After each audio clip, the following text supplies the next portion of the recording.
Hi guys, so it's me again, your ate nyo Jaja. No edit, no filter, just me. So for today's video, ayan, kakain tayo ng Yum Burger. So, nag-crave ba kayo? Nag-crave kasi ako Yum Burger.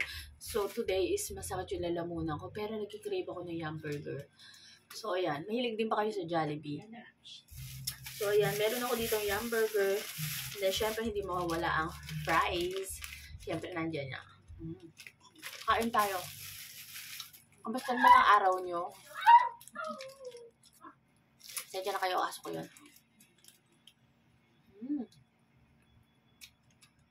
Yum Burger.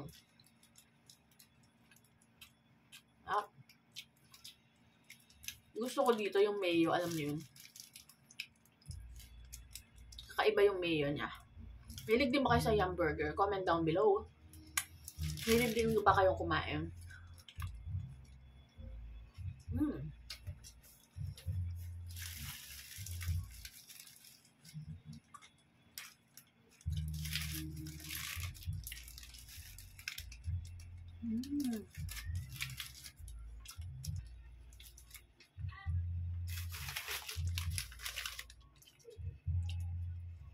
Kumain ng price.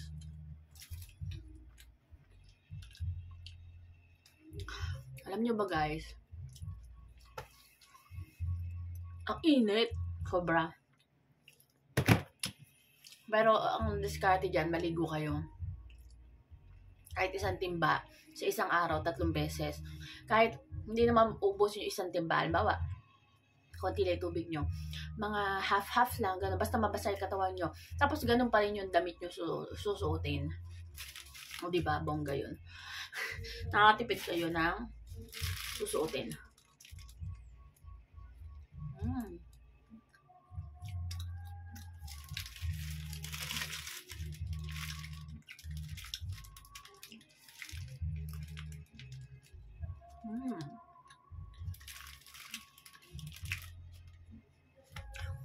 Guys, may link din ba kayo sa Jollibee Yum Burger?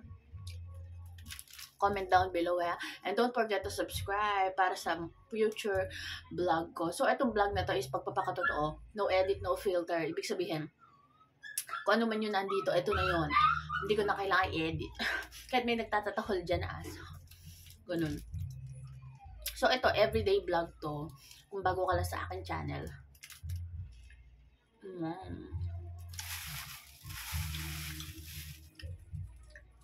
Kung may tanong ka sa akin, comment down lang kayo.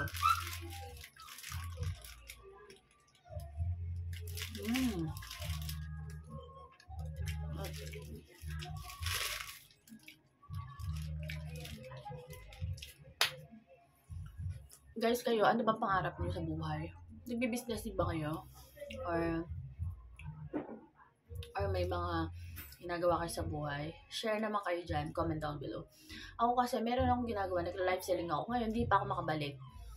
Kasi, babalik ako sa abroad. So, kasi nag-work ako sa cruise ship. So, as of the moment, nasa bakasyon ako ngayon. Iniisip ko kung babalik pa ako. Pero gusto ko muna bumalik kasi for savings, for future. Ayun. Pero gusto ko talaga mag-business. And yun yung nasa heart ko. Minsan nga nawawala na yung fire sa loob ng heart ko. But I keep praying na bumalik yun. Naranasan nyo na ba yun? Yung, ako mahilig ako sa vlogs, mahilig ako sa business. And alam mo yun, marami ko nakikita sa vision ko na ganun. Din tayo yayaman. Kailangan lang natin magtiwala kay God. Yung mga imposible, nagagawa niyong posible. And siya lang yung gagawa nun sa buhay natin.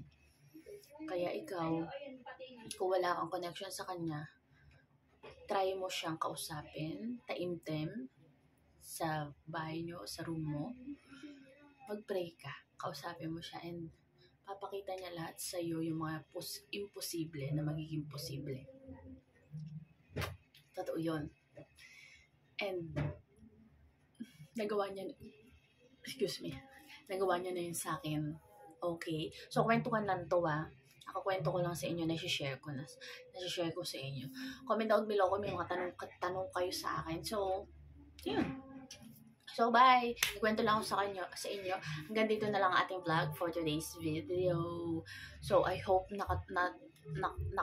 may sense yung mga kwento-kwento ko sa inyo. So, ayan, don't forget to like, share, subscribe to my channel. Click the notification bell for more upcoming videos. Hanggang sa muli! Bye!